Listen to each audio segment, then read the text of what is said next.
Salut à tous, alors ça y est, il y a le nouvel album de Gringe qui est sorti et parmi ces musiques, il y a une musique qui s'appelle Qui dit mieux, un featuring avec Orelsan et Vald. Et c'est la première musique qui a été clippée sur l'album de Gringe, alors aujourd'hui nous allons analyser ce clip. Et je vous montrerai aussi ma méthode de création de cet effet. Ce clip, c'est un long travelling avant avec différentes scènes qui arrivent grâce à des sortes de vignettes, des sortes de petites pancartes. Et du coup, on rentre dans les vignettes et ça va de scène en scène.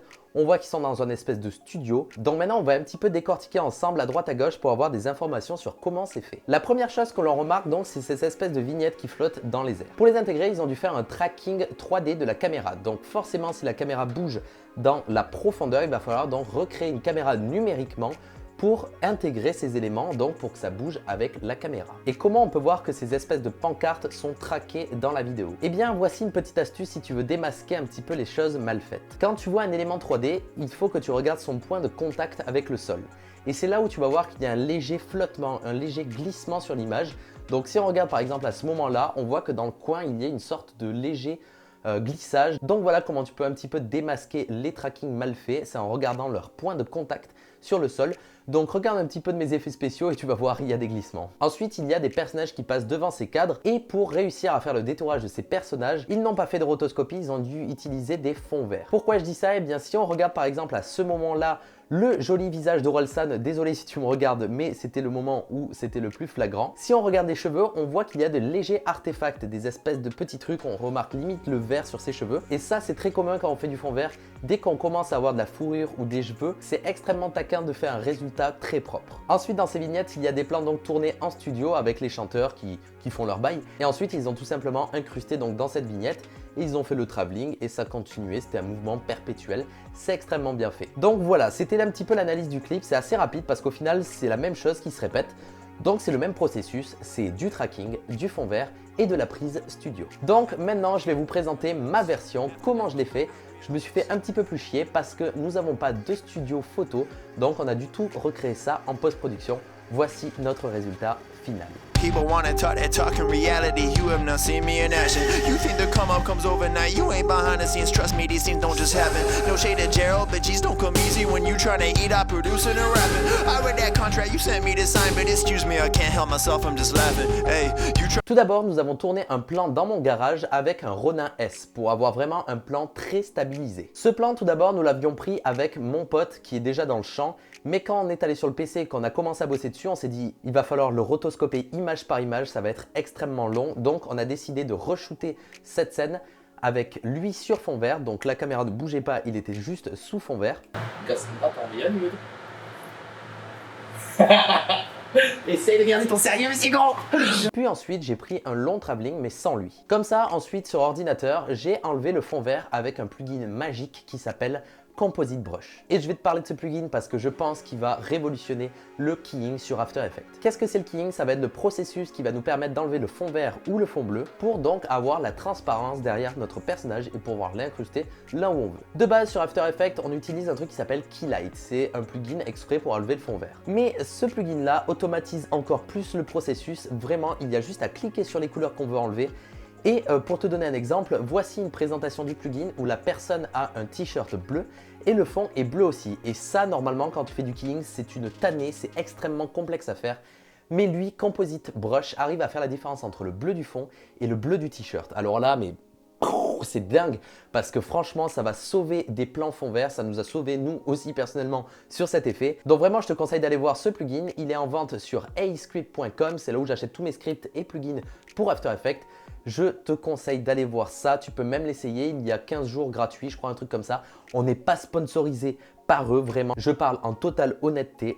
Ce plugin est complètement ouf. Donc grâce à ce plugin, nous avons pu enlever donc le fond vert assez facilement. Puis ensuite, il y a une autre étape après l'enlevage de fond vert, c'est le Spill Killer. Qu'est-ce que c'est le Spill Killer? Le Spill Killer, ça va être tout simplement un effet qui va vous permettre d'enlever tous les reflets et les contours verts.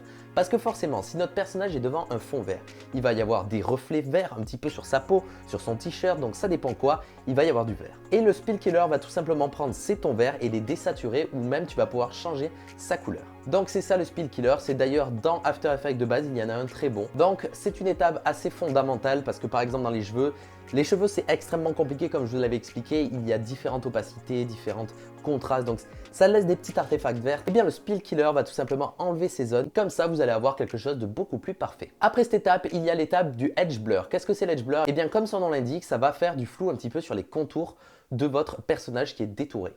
Comme ça, on va pas avoir quelque chose de très clean, de très droit, on va avoir quelque chose d'un petit peu flou, comme en temps normal. Donc voilà, c'est pour donner un effet un petit peu plus réaliste. Donc ensuite, j'ai fait un masque autour de mon personnage pour isoler le reste du truc qui n'était pas qui est, donc ça veut dire mon salon. Ensuite, j'ai fait un tracking 3D de mon plan travelling avant. Comme ça, ensuite, j'allais avoir ma caméra 3D. Ensuite, j'ai passé mon plan en fond vert en 3D et j'ai pu le déplacer à l'endroit où je le voulais. Une fois placé, quand je mettais play, on voyait vraiment mon personnage avancer avec la caméra. C'était parfait, c'était joli, c'était nickel. Ensuite, pour la création de ces vignettes avec le plan studio à l'intérieur. Nous avons tourné tout simplement la même chose que dans le garage, sauf que là, on a fait un éclairage un petit peu studio. Donc, j'avais 3 spots LED, un qui venait de sa gauche, de sa droite. C'est un setup en 3 lumières. C'est un setup basique de photo. Une de mes lumières était rouge et pour ce faire, j'ai utilisé la gélatine. Qu'est-ce que c'est une gélatine? C'est le mot compliqué et professionnel pour dire pochette plastique de classeur. Tout simplement, je suis à la Casino et j'ai acheté des pochettes plastiques rouge, vert, bleu. Comme ça me fait ces espèces de gélatine. C'est des espèces de filtres de couleurs. Comme ça, sur le sujet, ça reflète des couleurs rouge, bleu, vert, jaune, ce que l'on veut. Donc, j'ai mis un panneau LED en rouge, j'ai mis un panneau LED en bleu et le troisième était derrière mon personnage pour rééclairer le fond vert pour avoir quelque chose de très vert et de très vif. Comme ça, après, sur le logiciel, on n'aura pas de mal à le quiller. C'était parfait, c'était rapide, c'était que quelques clics. Donc maintenant, j'ai mon personnage studio détouré et je vais devoir créer mon studio, donc l'arrière-plan. Donc, j'ai tout simplement pris une couleur unie pour le fond et j'ai utilisé la même couleur qu'il y avait donc sur le tournage et en majorité c'était la couleur rouge. Donc j'ai fait un petit plan rouge un peu désaturé et ensuite avec des calques d'effets j'ai créé en fait une courbe pour assombrir le sol pour donner un effet un petit peu donc de sol et ensuite j'ai créé un effet de vignettage. Qu'est-ce que c'est le vignettage? C'est parfois sur les objectifs photo dû à l'objectif sur les bords il va y avoir des zones un petit peu plus sombres.